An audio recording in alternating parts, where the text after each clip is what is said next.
Thank you both for coming in. The Columbian is pleased to welcome candidates for state senator from the 17th district, Tim Probst and Lynda Wilson. Thank you for joining us. I'm Greg Jane, the editorial page editor. I believe you've met the board, and just so you know, reporter Lauren Dake is sitting in. She won't be asking questions here, but might want to speak with you afterwards.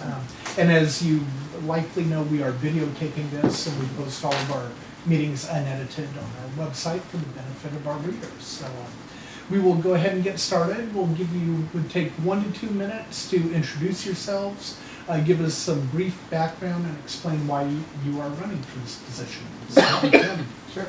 Thanks. I'm running to unite our people and build the middle class. We have seen so much division and anger in our media at the national level, in our presidential race, and throughout our county, most importantly, for far too long. And I know the people that I talk to all the time are telling me, I don't want that kind of leadership anymore. I want a unifying leader who's going to work together to help people out. And then uniting the middle class, that's incredibly important. There are far too many people who are working very, very hard, and they're not getting ahead. And that's not the American way. We're supposed to work hard and get ahead and see some reward for our work. And that hasn't been happening for a few decades for enough people. And so we need to make sure we're focusing on middle class jobs, making sure middle class people have influence in our politics. And I've introduced 10 independent reforms on my website to make that difference for the middle class. So I think that's very clear. I've always been that way in my past work in the legislature for 4 years. That was how I addressed things. Then I brought coalitions together to actually deliver good things for our district, like saving our schools from $27 million in cuts during the Great Recession, like delivering the engineering and computer science building for the WSU Vancouver campus, like the biggest scholarship program for the middle class that's been created in decades. These are important accomplishments that only happen if you're able to work in a unifying and respectful and competent manner, and I really think that that's what I bring to the table and what I hope to be accomplishing in the years to come. Thank you. Lynda? Well, I am your state representative in 17th District currently. I'm a native Washingtonian. I was born in Spokane and moved here when I was 13, when my father actually retired from the Air Force. Been married for almost 32 years. We've raised our family. Well, I've actually been in the district now for about 45 years, and almost all of those years have been in the 17th District. Our business is also in the 17th District, so we have DeWills Industries, which is a cabinet manufacturer, and we employ about 130 people, and it's been around for about 57 years. It's one of those businesses that was started in my father-in-law's garage.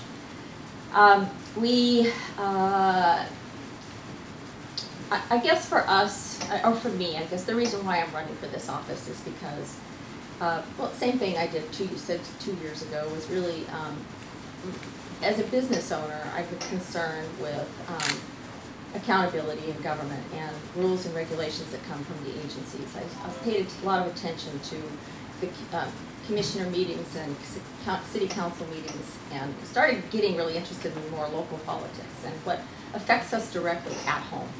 Because all politics is local, we know that. The agencies are overstepping their bounds, and I think that we need a lot more legislative oversight for these agencies. So many of these rules and regulations become a force of law, and we have to comply. And I think that there's so many of them that, small businesses is the backbone of America, and we've got like 203,000 small businesses in Washington State. And it's like 53% of the people work for those small businesses, and we have to keep those moving. We have to have a good economy, and I think a lot of these rules and regulations that come from these agencies actually mess that up. And so really that's my goal, is to start bringing in some of this legislation. I actually wrote a bill that would give another tool in the toolbox for cities and local governments and legislators to use to be able to bring the agencies back to the legislature to be more accountable. And bill got heard but didn't go anywhere, and it's the price you pay for being in the minority. So anyway, to bring it back around, this is my opportunity to give back to the community. The community for us has been very important for our business and for me for a long time. And I'm just looking forward to being your next senator in the 17th district. Great, thank you. And before we move on, I should mention for everyone, just for clarification, this is the seat currently held by Don Benton, who is not seeking re-election. Right? Just, you guys obviously know. Go. Oh, sorry. I was going to say, speaking of Don Benton, Yeah. There's been some chatter in social media that Tim is still running against Don Benton and not you. My question to you, Lynda, do you feel that is true, and if so, what's the dynamic that you believe that to be true? Well, I've actually seen that too, and I've received letters from my opponent here that have pretty much every time mentioned Don Benton and what he's doing or what he feels, even though he's trying to raise money for his campaign. And so I do feel that that is the case. Every time that there's a mailer out from his campaign, I am mentioned with Don Benton and put in the same category. So it's probably more than just rumor. Yes, it is. It is. I do feel that way. And you are running against me, not Don Benton. So How do you feel about that, Tim? I think it's a good question. First of all, I want to thank you for your service and for continuing to run. That takes a lot of commitment, and I respect everybody who runs for office and who serves, so thank you. You know, there are clear contrasts for the voters to consider in this race, and you can have an opinion about which one is good and which one is bad, but there are factual contrasts here. I strongly opposed Don Benton and David Medore when they were at their height of power and at their strongest. My opponent, Lynda, endorsed and funded and helped them come to power, and I think that's an important thing for voters to consider. And then beyond just kind of doing the typical amount of support, Lynda, you did lead the 2012 takeover of the GOP that took the GOP further right. And in fact, at that point, the Columbian was reporting that some of the moderate Republicans felt rather alienated by that. So that's a contrast, and it's an honest contrast for the voters to consider. My record and who I am is to find places where we have common ground and places where we can move forward as a community. And my vision for the community is one where we work together, we solve problems, we build an amazing economy and an amazing society. The record is that my opponent is more for going further right and being more about one side of the equation rather than bringing both sides of the equation together. And I just think that's an honest and in context, kind of recollection of what's happened from 2012 until now. do I get to respond to that? Sure. Okay, so the 2012 takeover. So the reason why I was elected there was because I appealed to both sides, the moderates and the, what you would say, more conservative, right? I appealed to both sides. That's how come I got elected. Yeah. And the stuff that you see happening now did not occur when I was chair. Right. So I was a pretty good leader that way in things that affected many. What isn't going on today, I should say. I don't know that I ever endorsed David Medore nor funded him. So I'm not really sure where you're getting your information there. The first time that he ran, I did support him. I don't believe I gave him any money. But, things changed a lot in the last 4 years. Sure. And so for you to peg me that way now, I think that's pretty disingenuous because that isn't the case. And I've stayed away from all of the craziness that's going on in the county. And Well, I don't want to dwell on this, but the headline from the paper said the new GOP leadership takes a sharply conservative platform, and some longtime members said they don't feel welcome. But that's the past, and I don't want to dwell on that, but it is. So who wrote that article? The Columbian. But, Okay, well, and it's that's the clear opinion of everybody a wants to see Columbian, it. right? Yeah. And so, I don't know that I was, But the point going forward is, let's bring people together, let's build a strong economy, let's get middle-class jobs, and let's build the kind of society we'll all be proud to hand off to our kids. And so, let's talk about and you moving can forward. look at my record and you can tell that I work with the community, out in the yeah. community. I know this is a debate, didn't know it was a debate, so May that's all I right. just We're gonna- stipulate too, you have been out in the community and working with the community, you've done a lot of good things too, I want to be very clear about that. And not to continue to delve into this particular point, but, you know, reference to the local Republican Party and where they're at right now, and how this isn't 4 years ago, it's today. What's your view on those who are in control of the local Republican Party today? I believe they've overstepped their bounds and shouldn't be acting the way they are acting. I do believe that there's a problem there with what happened with the non-endorsements that supposedly weren't endorsements, but I'm not in agreement with that. I'm glad you say that. They do. One follow-up on that. So, Lynda, Tim's running against you, not Don Benton. How do you differentiate yourself from Don Benton politically? Where do you differ from him? You know, I guess I would call myself a reasonable Republican. Does that mean Is he Don unreasonable? I didn't say that. You know, quite frankly, in the 2 years I've been in office, I've spoken to him once, and that just happens to be the picture that you continue to use on your flyers. It's the one time I stood next to him. I haven't really dealt with him. You know, Don's done some good things, but he pushes the buttons, and I'm reasonable. I work with all sides. The bills that I had were bipartisan bills, and in fact, in the community, in some of the bills that I ran were quite. I got a lot of support from people in the community from both sides of the aisle. So, I don't know how else I can describe myself versus him. I'm not running against Don either, and Sure. I have a different way of legislating. But I'm sorry to keep going down this road, but you made me think, so in 2 years you spoke to Don once? Did you say? Yeah, did I well, hear there's that a couple accurately? times when he was trying to get a bill passed. Didn't you guys represent the same district? Shouldn't you be Yeah, I pulling in worked the with same Paul. direction? I worked with Paul more Okay. likely. I didn't talk to Don a whole lot over there. Mhm.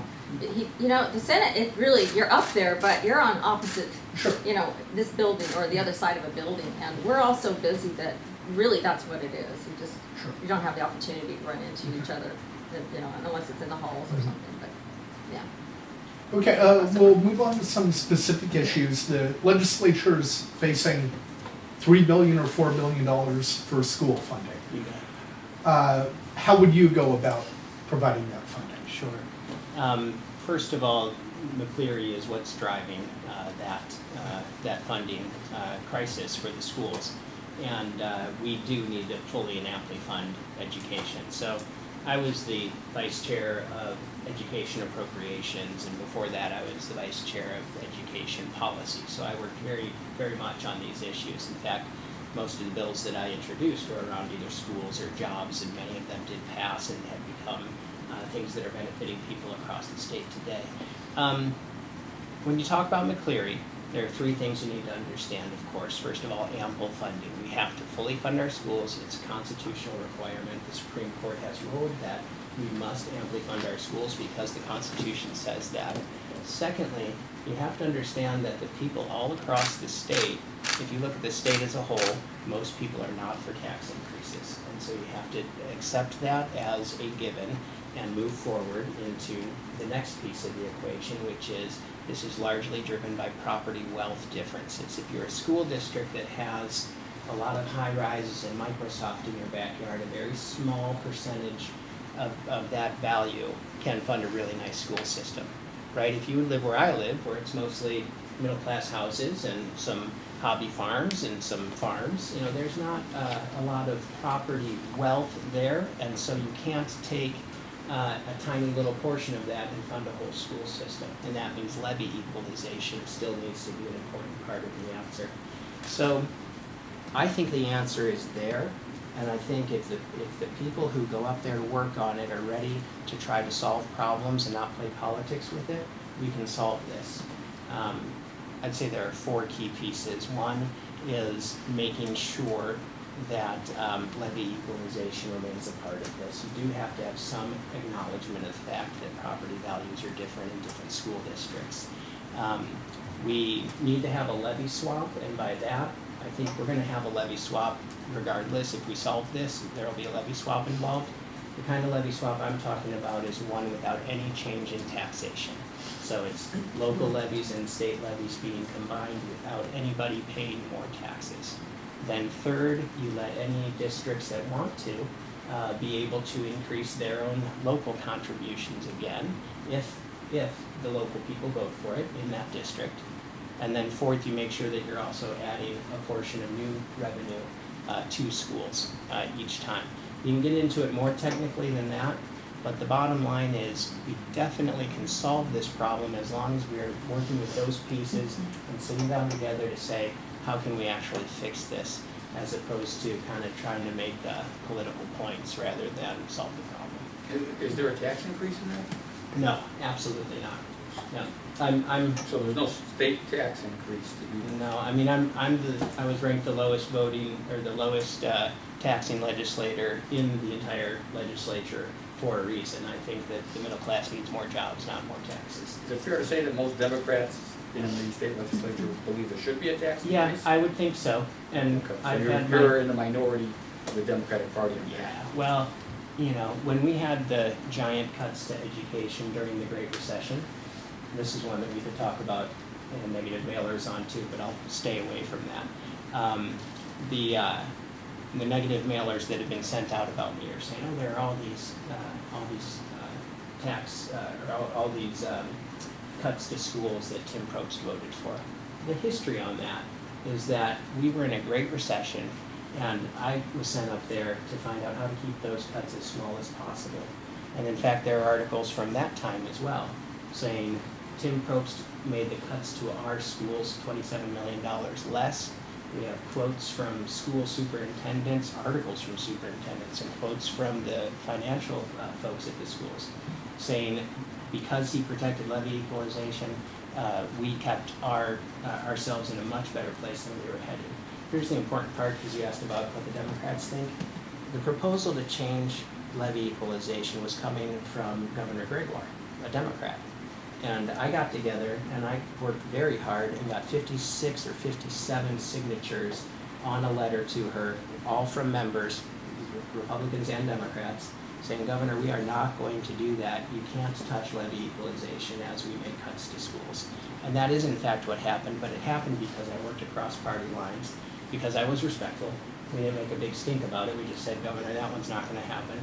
And at the end of the day, you know, the local schools said, oh my gosh, thank you. And they did. Thank you. I'm glad that we're not facing even worse cuts than we had.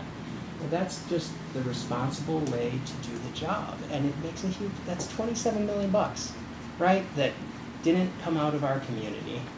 And that means kids were in better shape then because I did my work and a team of people worked with me. I'm proud of that. Lynda, what should we do about school funding? Well, I'm also in the camp where the levy swap, or swipe, whatever they're calling it, might be the best way to go.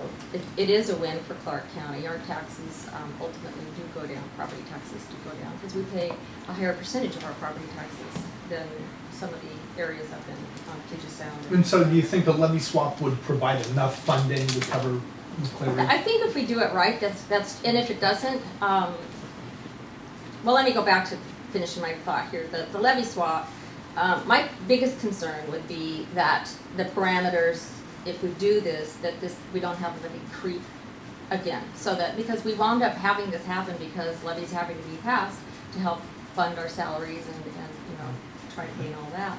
So my concern would be that we have the parameters on that legislation and we stick to it and we make sure there's accountability there, because we don't want to be, changing our property taxes and then have it build up all over again with a levy swap. As far as, I know this is going to sound cliche because as we said 2 years ago, but funding education first, all right? So the fact is, or shouldn't be taught, it is our paramount duty. We shouldn't be talking about funding education at the tail end of our legislative sessions. We need to be talking about it day one. I was quite disappointed, in fact, when I got up there the first year, because we didn't talk about it until way to the end. And, that's the minority party is the one who chooses what comes to the table and what happens and what we hear and what we deal with. So for me, I think that... I'm sorry, you mean the majority party? Sorry, yes, Okay. I'm in the minority. We have no control. That's right. So majority party, yes. And, I think that if we have to fund anything, we realize what we have to have. Once we get back the information from, House Bill 6195 and the task force that they're working on to determine exactly how much is being paid for salaries and each, 295 districts and where that's at. Once we figure that out, if we need more funding, then you really should be taking it and funding it. And then when the other agencies, programs, whatever it is they need down below, underneath that, that's when we ask the voter, are you willing to fund this program? But not education. Education should be paramount. So. And oh, by the way, the comment about the negative ads going out about that, you realize those are not coming from me. You realize those are independent expenditures, and I cannot legally know anything about them, and I don't. Okay, that's true. That has happened to me in the past when independent expenditures have come out and said things that were obnoxious about my opponents, and I have said that's not right, and I've publicly said so. I've written to the Columbian about it. I've made public statements saying this is not true. So are you ready to make a public statement saying this is not true? Tim Probst, in fact, was a great advocate for education funding. That's not my responsibility, but I certainly can tell you you just said that if you voted no on these bills or yes on these bills to reduce the funding for education, then that's a true statement. Is that not correct? Well, I guess you could say that's what those say. if you went and got a silver filling put in, you could say I'm investing in precious metals, and it would be accurate, but it's not true. Well, Tim, right? I'm not doing those, and so I'm asking you to take this moment now to publicly say Tim Probst protected our schools from $27 million in the cuts. Will you do that? No, because Okay. right now I can't tell you. But I haven't read all those bills. I don't know. This is certainly Okay. something you can. Okay, we got so that. that's Yeah. yeah. Move on, Yeah. next issue. This week, Attorney General Bob Ferguson said he will seek legislation regarding assault weapons ban and high-capacity clubs, magazines. Lynda, would you support such legislation? No. And why is that? Well, here we are talking, first of all, we have to not talk about the guns, right? The reason why they want to do this is because their thought is because there's so many guns out there that it's just to solve the problems of how guns are being used. It doesn't matter how many guns are out there. It depends upon the person that's using that, right? That's the important part. The fact of the matter about that particular, the assault weapon ban, right, is that particular rifle is really easier to use as a woman. It doesn't have the recoil. It is a good firearm to use in home defense.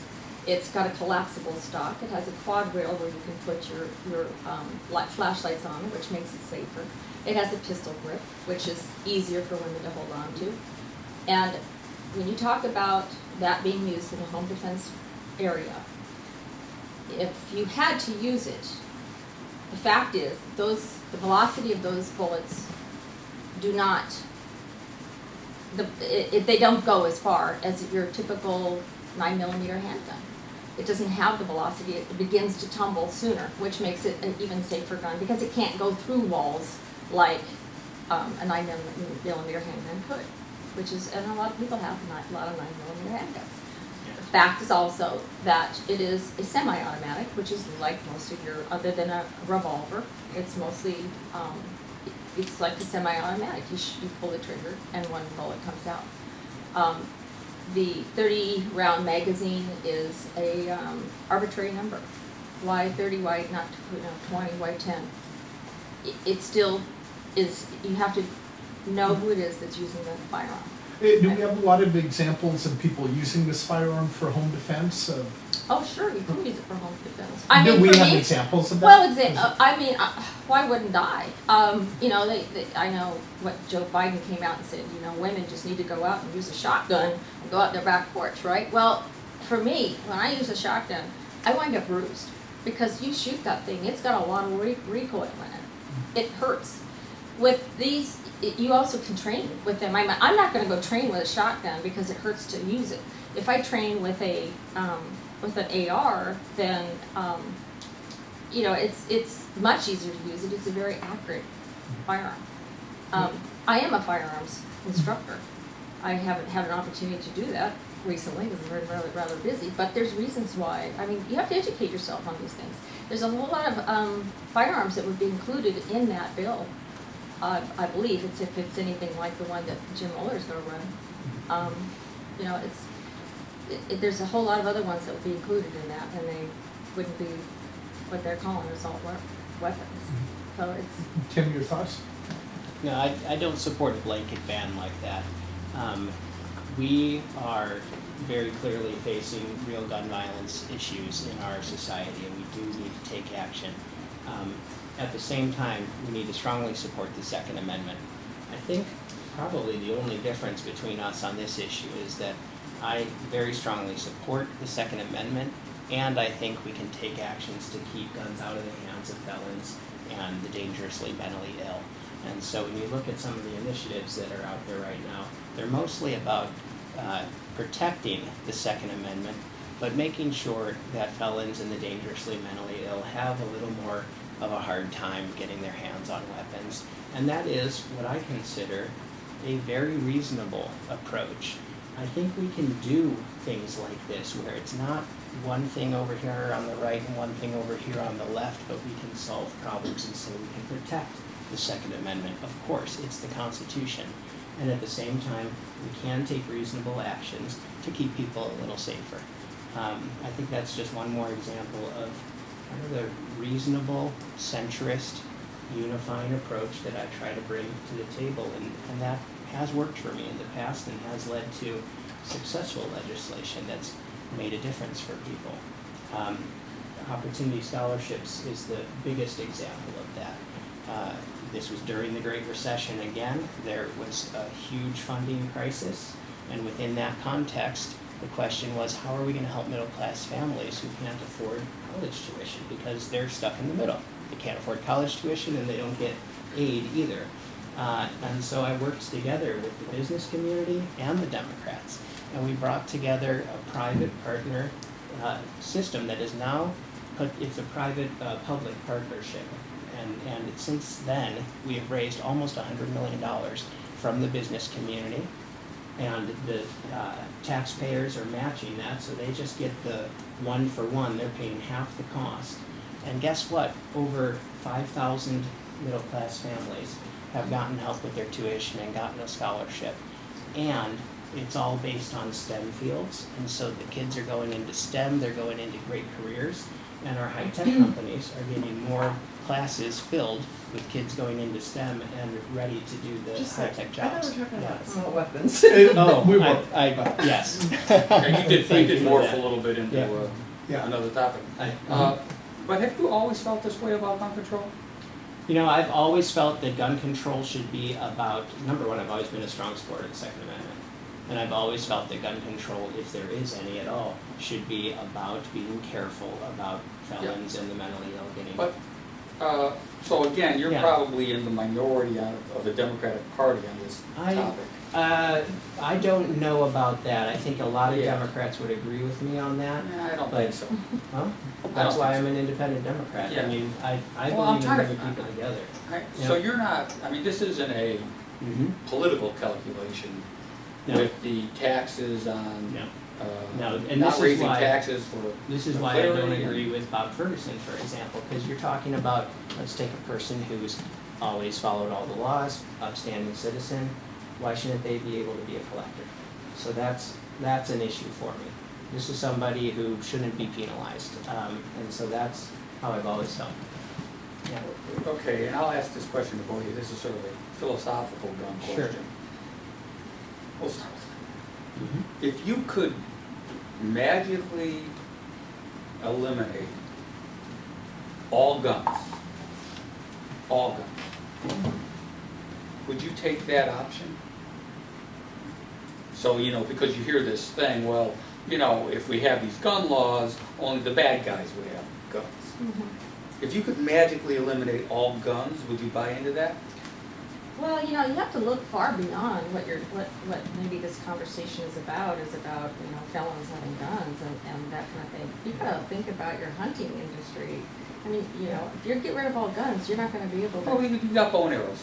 But, okay, so the answer would be no, you would not magically eliminate all guns. No, I don't think so. I mean, there's so many Okay. industries, yeah. Yeah, well, Right. what about you, Tim? No, why would, number one, magical questions are tough to answer. But no, look, I'm a skier. It's something that I've always done. My family loves it. If I was a hunter and my family had always been hunters, I would say, don't get into my family sport, leave me alone. Yeah. So, yeah, Okay. it is kind of a magical question though. Yeah. But yeah, I mean, Well, the bad guys wouldn't have guns then, you see. See, this I'd is say the we issue should though. something. So this is a perfect example though. Lou. We have a problem which is gun violence, and we could sit down together and say, how do we solve gun violence? Why don't we do that? Instead of, talking about, well. What, you don't think people have sat down to talk about gun violence? Mm-hmm. Yeah. Anyway, my magical question. I think if you eliminated all guns, you'd solve gun violence. Oh, you'd Because solve there's it. no Gun other violence, answer to that's that. right, but There's there's no other- other answer to that. You'd solve it. So far, not so much luck Mhm. with the sitting down and talking it out. Hmm. But anyway, okay. Well, Right. Tim, you've I disagree with that last point, Lou, and I you've need stressed to. your Yeah. ability to Yeah. reach out, work with the other side. Yeah. What are some areas you agree with Lynda? Like, Well, largely on the Second Amendment issues. Mhm. And certainly on domestic violence. I think we do need to do a lot more to work on domestic violence issues. And I think that we've both had the experience of having our signs destroyed and that kind of thing. And so if you ever want to work together on a little thing, just as an example, That's politics. let's write a letter on that. Yeah. Actually, not been too much. What about, Mhm. and both of you can answer this question, Mhm. what about jobs? What's your vision on how to, however you want to describe today's county's Yeah. job, how do we make that better? That's a great question, thank you. The regulatory environment is important, and I've worked on that. In fact, I have a great story from when I was out doorbelling. A guy came to his door and said, hey, why would I vote for you? And I said, what do you do? Well, I'm a small business person. Okay, well, one of the laws that I passed said that small business people who make a mistake on their paperwork should get a mulligan the first time. And he said, honey, come to the door. And so she came to the door, and they're both running their business together. And he said, yeah, I had a fee from the state that was almost $300, and I had to pay it. And I said, this is my first mistake. You can't give me a break. And they said, yeah. So I didn't have to pay that. So I got then $300 for him. It was a serious amount of money because he's trying to make his business survive. So I felt really good about that. But the bigger issue is that the modern economy runs on people's skills. When we're the place that has the best people and attracts the best jobs and can have high-skilled jobs so that we are a job skill economy, that's when we are going to be even more strong as an economy. That's what I've devoted my life to, helping people get jobs and helping make sure we've got skills for our companies so that we've got a high-tech, high-quality, high-skill economy. And that means everything from, the radiation technician at the hospital to the diesel mechanic, who, by the way, is going to make a lot more money than most college degrees, so let's remember that. That means talking to our kids about the real options in the economy, that some include college, and some include technical training, and some include apprenticeship, and being the place where if you are a company and you're wondering where should I go to produce the best quality products and the best quality services, you think Clark County, I want to be there. Washington State, I want to be there. I don't want to go to Germany or Japan or Massachusetts or California, I want to go to Washington. That's when we are going to be at the forefront of the economy.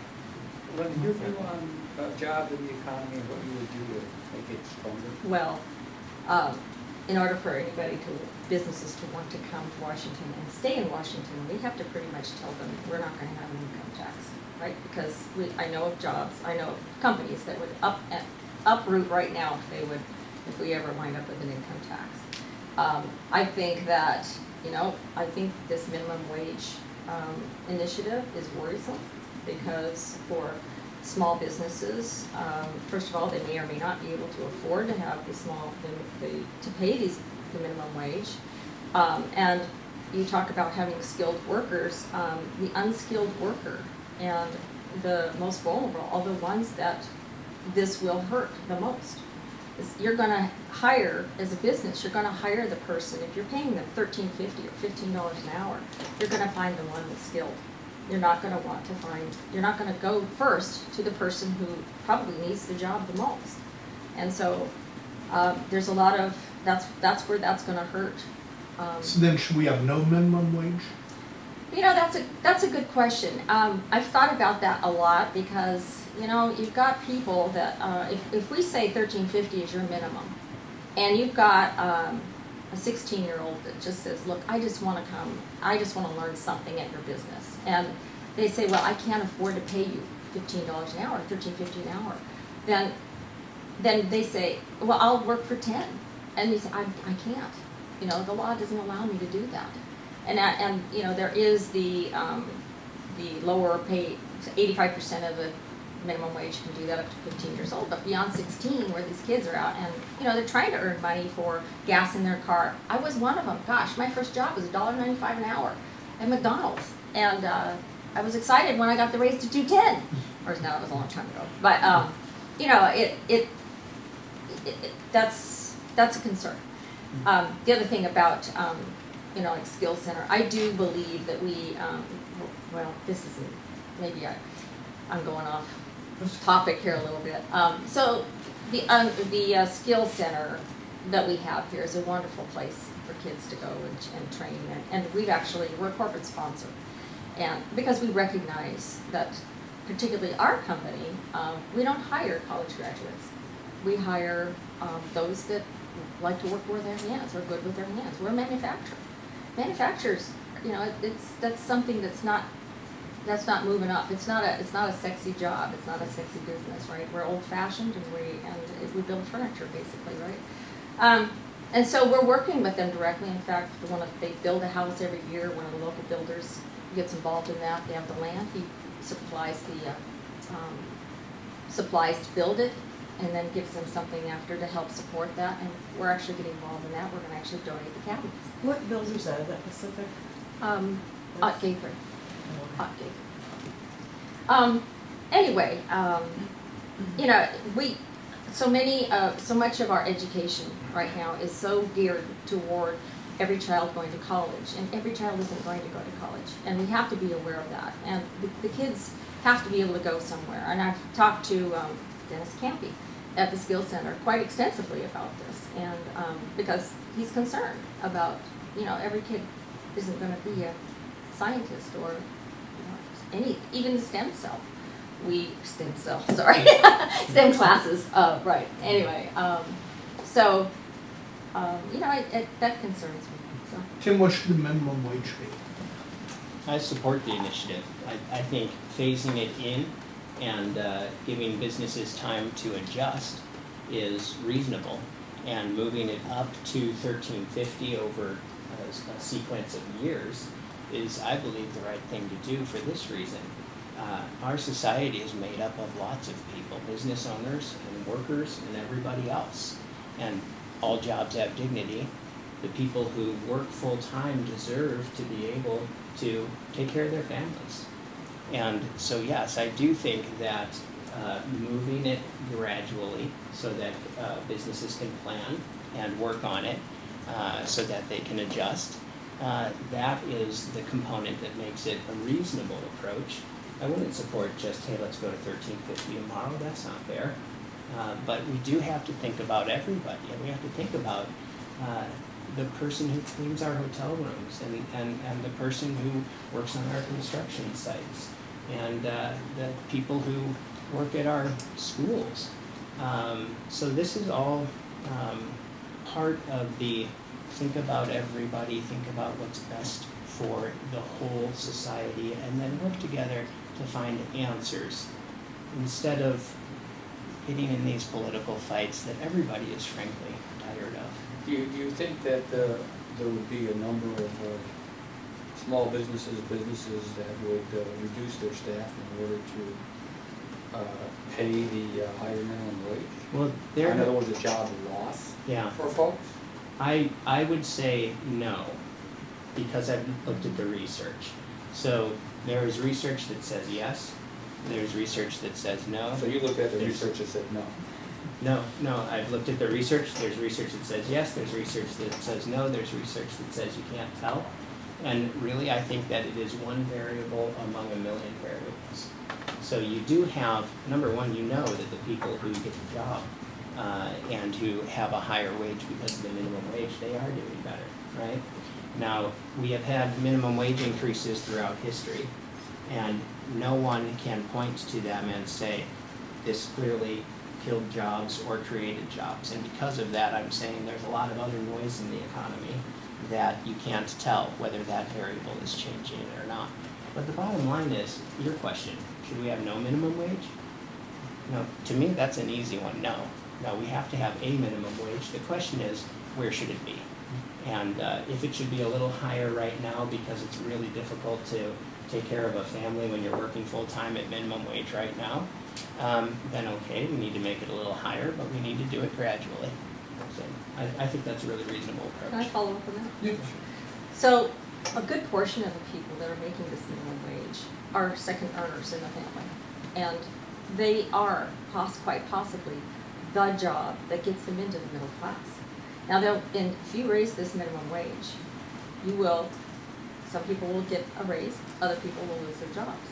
If you're out, talk to the people in the district, and you talk to the businesses, that's what they're telling you, they're not gonna be able to afford this. This has never been done before. Seattle did it, SeaTac did it, Tacoma's done it. But they've only gone to like the $11 right now. They haven't even reached the maximum. This is a 40% increase. This has never been done. This is an experiment. I'm not willing to try that experiment. One of the attack ads that I've had out there is that I voted no on the minimum wage bill. That's right, I did, and for these very reasons. I can't. It's just not worth what we might wind up with.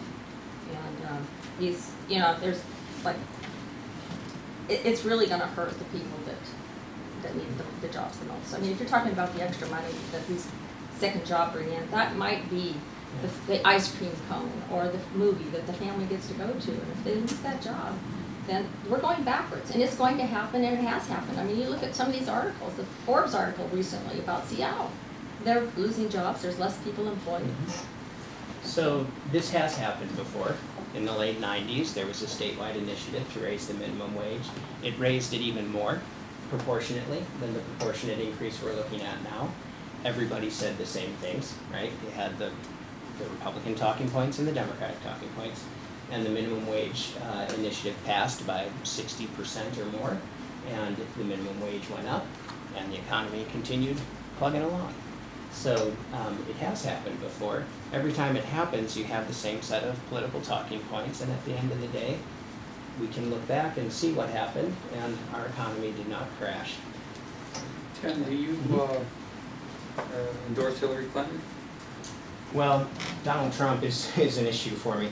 You know, when Donald Trump comes out against veterans the way he has, and he says, I think that POWs and people who crashed, got shot down, like John McCain, are failures, and I disagree, or I'm smarter than the generals, and I'm going to tell the generals what military policy should be, and then attacking a family of a U.S. soldier who died in action. And those are things that I can't support, and so, no, I'll be voting against Trump. Are you and for endorsing Clinton. Hillary? No, I've said I'm voting against Would Trump you- and for Clinton. Yeah. So Now, is that an endorsement? do I endorse Hillary Clinton? Yeah. I am voting for Hillary Clinton. I'll say that much. Okay, but you won't endorse her. I'm not endorsing her. I've been asked to endorse her. Well, I just no. asked. No. Okay. Lynda, you endorsing Donald Trump? No, I'm not endorsing Okay. Do you know who you're voting for? No, I'm still undecided, you know, I talked to Well, Laura. is it possible you would be voting for Hillary Clinton? No, Okay. absolutely not Hillary. Yeah. I could not ever vote for her. Lou, what do you mean by endorse? Well, Do you just mean, do yeah, I that's an encourage official, other, that's do an I official encourage support other people to mechanism. vote for Hillary Clinton It's an too? official support mechanism. You know what endorses. People endorse you. Yeah. Okay, so if what you're saying is, do I encourage other people to vote for Hillary Clinton, then Is yeah, it hard to then say I the endorse word her. Yeah. endorse? Yep. It is? Sure. Difficult to say the word endorse? Huh? Is it difficult to say the word endorse? I endorse Hillary Clinton. All right. Because we need to beat Donald Trump. Okay. Yeah. How about our favorite topic, transportation? The previous holder of this seat Sure. made quite a mark on the transportation future of our community. Mhm. What plan, if any, do you have to make a mark on our transportation future, and what might that be? Well, okay, so we were in here in the Ed Board a few months back when we had the Republican Sen.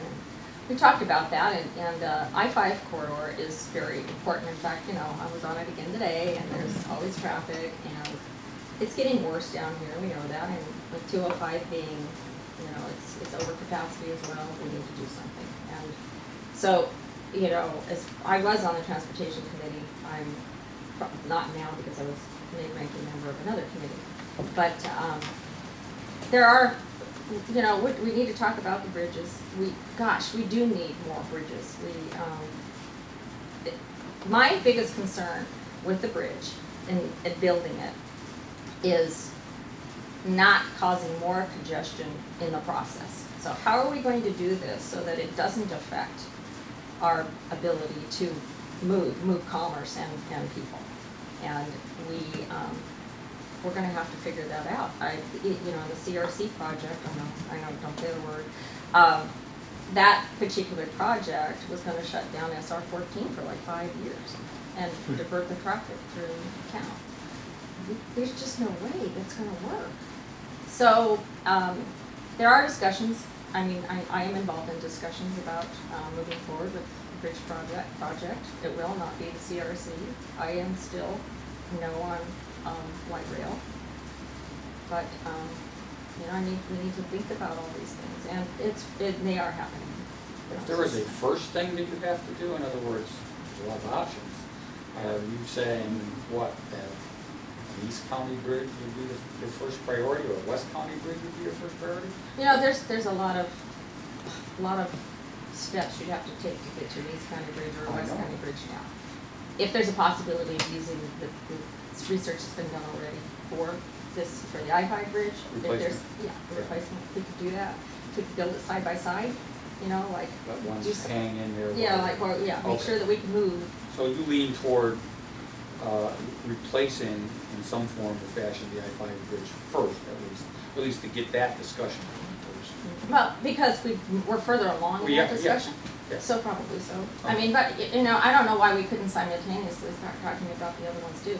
You're gonna have to start talking about them all, because if you start talking about them, you wait to talk about them, right, look what happened, right? You go down 8-10 years and then you have to start over again. So, but when you say, but not the CRC, do you, if you take the light rail off the bridge, is it still the CRC to you, or does that pass? Well, I think that it can be done, Muster. no, I think we can do a better bridge. It doesn't have to be fancy. I mean, you know, that one had issues as far as the height of the bridge, and it couldn't go too high. It started G's all the way back to 39th Street.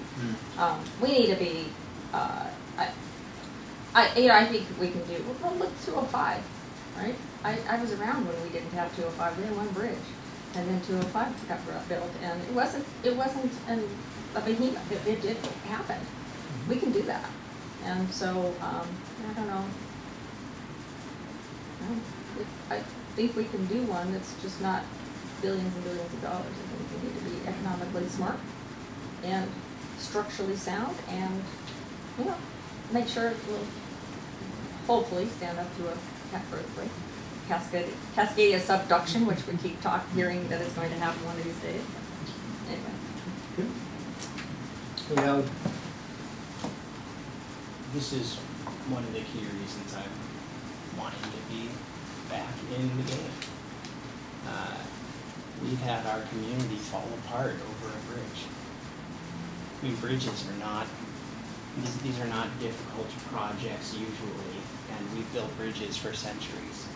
So the fact that we couldn't in the past get together and say, let's build a bridge that addresses earthquake safety, right? Let's build a bridge that takes care of traffic. And let's make sure that if there are any tolls that Clark County people, residents, have a toll exemption. That's the one thing that I always added to that conversation. That's the one thing I would continue to add to that conversation.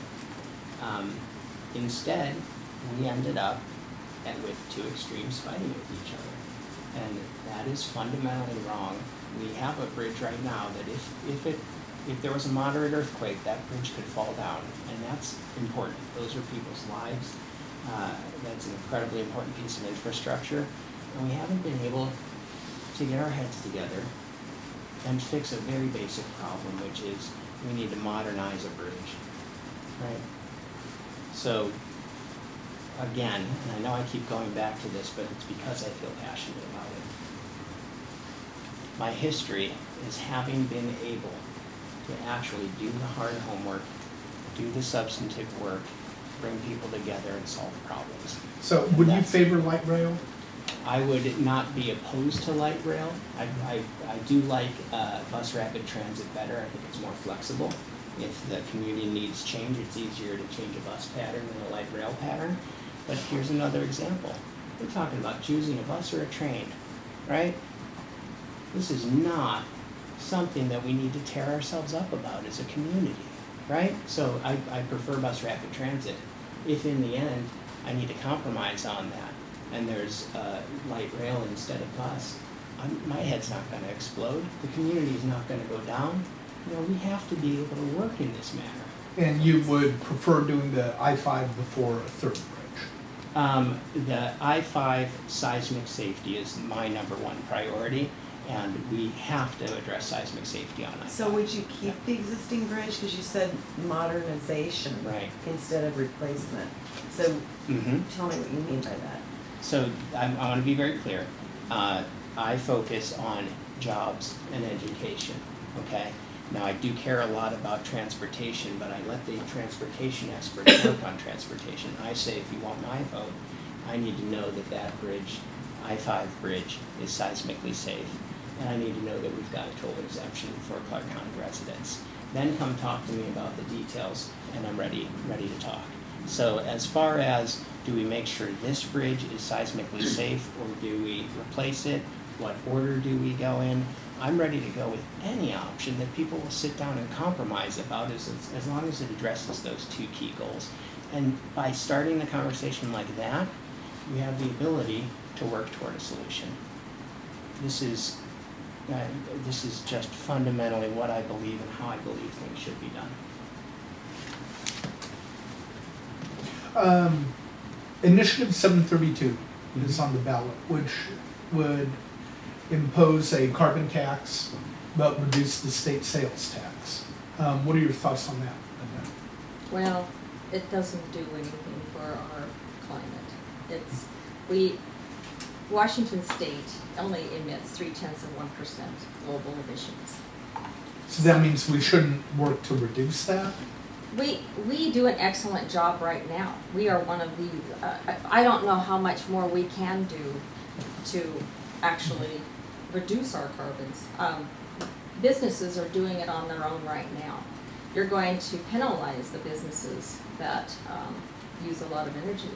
And I mean, you've got this, you will create less competitive advantage here in Washington State if we have these carbon, increase these tax on carbons and you know all that. Like I said, it doesn't, and it isn't revenue neutral. It may be slightly for the state, but for everyone else, costs for everything will go up because energy affects everything. And so you're gonna, again, hurt the people that the most because the cost of food will go up, the cost of energy will go up, and you're talking about the people that we will least afford. So, you know, and that in the clean air rule with Governor Inslee. They don't even know. They know that that won't work the way they have it set up. And the fact that they're changing, or that they've got, you can sell your credits, buy your credits from other businesses outside of the state of Washington does not help the state of Washington. And it still isn't going, they know that they just want to be a global leader in this, but we have to think about it. Is that a bad thing? Well, if it did anything for us, you know, but it's not doing anything for Washington State. It's making us less competitive and it's not working, and you're going to have leakage. So leakage is when, you know, the businesses leave the state because of the cost of energy. We have a great energy, the hydraulic energy. Most of our energy is renewable and sustainable. So, you know, it just doesn't make any sense to do this. And it's going to, you know, we had the gas tax increase, right? Almost 12 cents a gallon. This is going to raise it to 25 cents a gallon more. Take a little while, but it'll get there. So that still hurts the people the most. Tim, your thoughts on 732? Well, climate change is real, and we do need to address it. 732, I've looked at the structure of the finances in there, and I don't agree with it. So I don't think that it is the right answer. So you will be voting against it? I'll be voting against it, yes. Yeah. But I'll also be working in the legislature to make sure that we are addressing climate change. We have a lot of people on both sides of the aisle who are ready to talk about that, and we need to. So here are some questions. How are we going to deal with fire season? How are we going to deal with the fact that the snow melt is melting faster, and so that affects irrigation, and that affects hydro, right? How are we going to deal with those issues? Putting things on an initiative shows that there was a failure to be able to reach common ground in the legislature.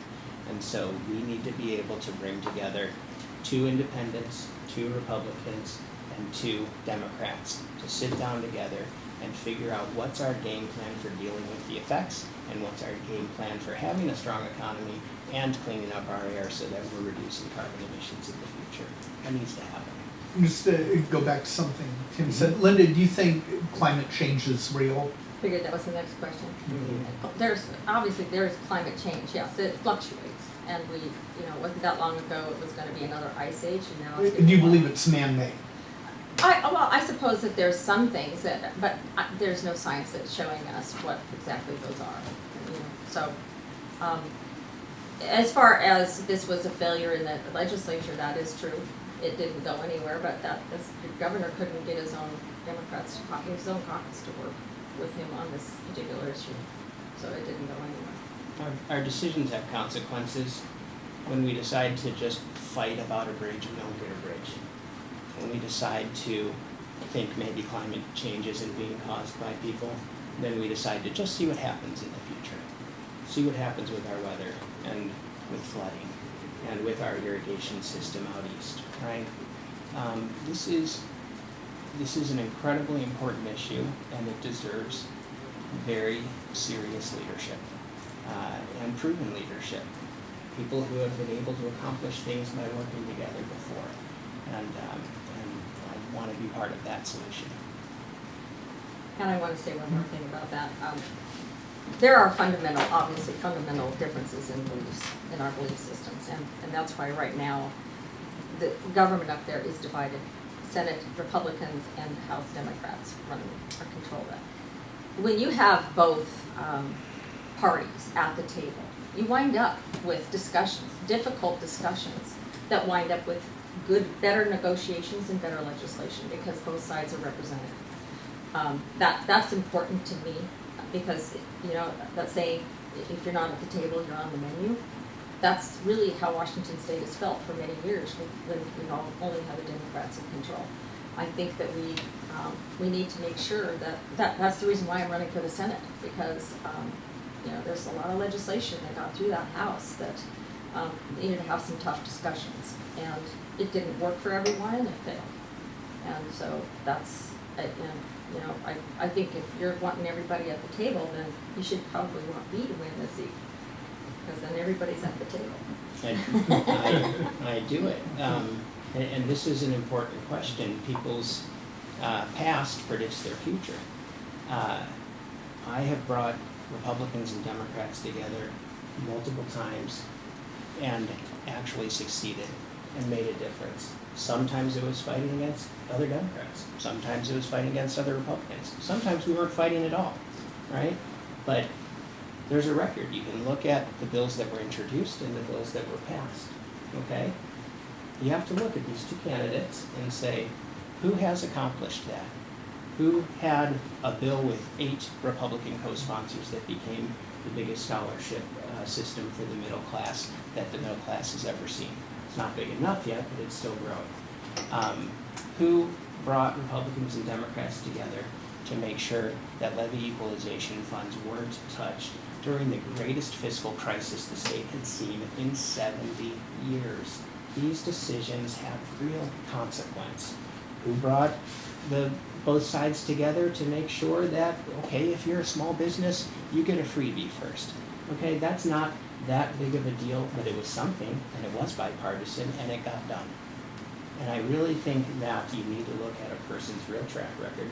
I've always been public about this, but my actual actions back it up. And I can give you more examples if you're interested. We can talk again about the building at WSU. That was going to Seattle for sure. Actually, that kind of sounded like we were going to move on to give us your final pitch. Can I Yeah. one more Yeah, thing real go quick, ahead. just so they're winding down, but Mhm. is there any question you were dying to answer that we didn't ask you? No, you guys have been very comprehensive. Okay, Lynda? No, because there's a few topics that I would have probably liked to cover, but, I wasn't in office during the Great Recession, right? And there were a whole lot more, it was a lot more lopsided over there. So there were a lot of people over there that were able to vote a certain way and not have to vote with their party. And so you yourself have sent out a mailer that says, control of the Senate is, this race could control the Senate for the next 12, 14 years, something like that.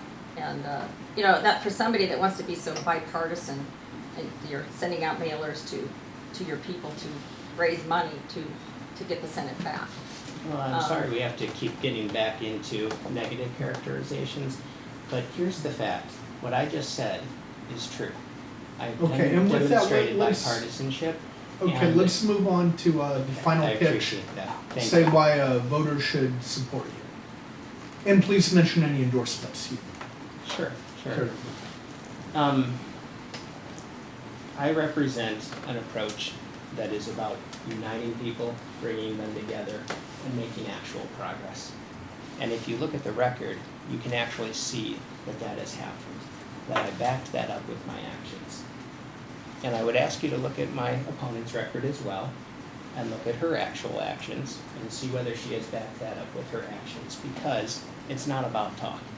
It's about walking the walk. What did you actually do is the only thing that can be factually answered. So I do believe in uniting our people and building the middle class, and I believe it's extremely important because we have a world out there that wants to beat us. We have other states out there that want to beat us. And we need to be serious about this stuff. We need to work together and win. My 10 independent reforms, I'll come back to those, they're incredibly important. Let's make sure that our kids get job experience and a business mentor and a career plan when they're in high school. That should not be controversial. We need to make that happen. That's fundamental to success in the future for our companies and for our kids. So all of those are important. Making sure that the middle class has an equal voice in politics again, very important. So this is what I stand for, a strong middle class, a united society, and I believe it can actually be done because I've worked on it for years and I've seen it happen. So it's a pleasure, and I look forward to serving you as your senator. Thank you. Thank you. And any endorsements? Oh, boy, I'm endorsed by people all across the county, and that's what I really want to say.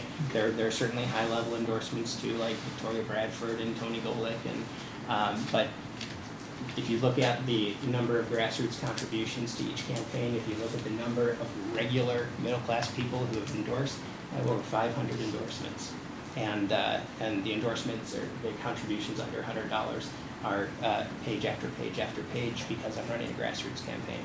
So I'm very proud of that. My most important endorsement is that independent-minded person out in the 17th district where people have very independent minds and they look at me and say, I like that guy. He doesn't let anyone push him around and he seems to be looking out for me, so good. Those are the people whose endorsements I appreciate the most. Thank you. Yeah.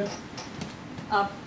Sideline a little bit here, but my record, I had a lot of great bills, but they weren't heard because the other side didn't want to hear them. If you work with the other side will hear them.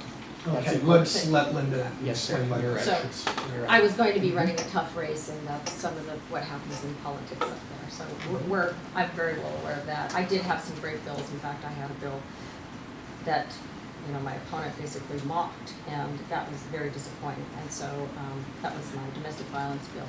And I'm sure you all saw the tampon truck running around this city. That is And not true. that, I had nothing to do with that, and Okay, I do let's need to let interrupt Lynda that, speak to but voters. that's not true. So, anyway, so you were there at the meeting the night before, and then the very next morning, this truck came around, and this is a very personal issue to me. And when this started happening around, and this truck started heading around town, and they're talking about my vote on this, I did not create the tax. It was to use the tax that we pay already.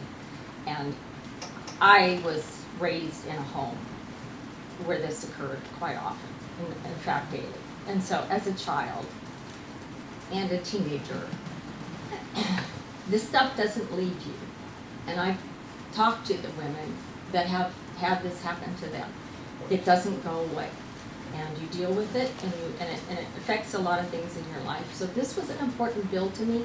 Also one that was supposed to get a hearing, and then all of a sudden it didn't get a hearing. So anyway, so that goes into my closing statement. I'm not running because I wanted a government job or two, but because I want to make a difference in my community. I have been very involved in our community. Our business has been very involved in our community.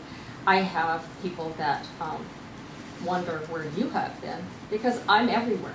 I'm out in the all kinds of events all across this city. I've gone outside of this, learning about other issues that affect Washington State. I stated earlier I've been here for 45 years, and I've been here almost all of the 17th district the entire time. I graduated from Evergreen High School. Our business has been here for 57 years, and we have deep roots in the community. I know the people here. I know the challenges that are here. I believe that my life experiences actually resonate with the people in my district. a lot of people don't know, but for a while there, I was a single mom who was living paycheck to paycheck. I didn't know whether I was gonna use that last $5 for gas in my car or diapers. I married young and had a daughter, and that was one of my life experiences. As a business owner, you know, we've gone through trying times. You know, as owners of businesses, you do what you can, and you have employees, and the last thing you want to do is lose any of your employees, because if you don't have employees, you don't have a business. And so, of course, the more people we can employ, the better off the community is, the better they are. And we care about these people. And when the recession hit, and, you know, there was there was years we made no money. And, you know, I know this, I feel this. I think that I have a much broader life experiences than my opponent does, because I've been in the private sector all of my life and dealt with many, many issues. And, you know, you've got a government job, and I don't know if you're gonna have 2 government jobs. I don't know if you're planning on doing that. But for me, I've been out in the community. I visited the YWCA and school districts that were not just my own, but outside of my district, because the kids go in that, even if the school isn't in my district. The jails, I have great, I have a great relationship with the sheriff. And prisons and the mental state hospital, state mental hospital, because we have issues with mental health, and I need to learn about that, so I went there. And it's across the aisle, in the food banks and the share house, and, you know, the elder justice and all that I've been involved in. These are not Republican issues, they're across the community. And anyway, that's where I'm at on that. As far as endorsements, basically every business entity in the organization in the state has endorsed me. I've had the Washington Council of Police and Sheriffs, the state troopers, veterinarians, the Farm Bureau, Retail Association, and I'm a legislator of the year for the Hunters Heritage Council. It's a wide variety. It isn't just business, it's every level. So they recognize that, and I'm happy to support them. And it's because of the way I believe that they're supporting me. So, and I'm looking forward to being your senator, next senator. Great, well, thank you to both of Thank you. you. Yeah, thanks.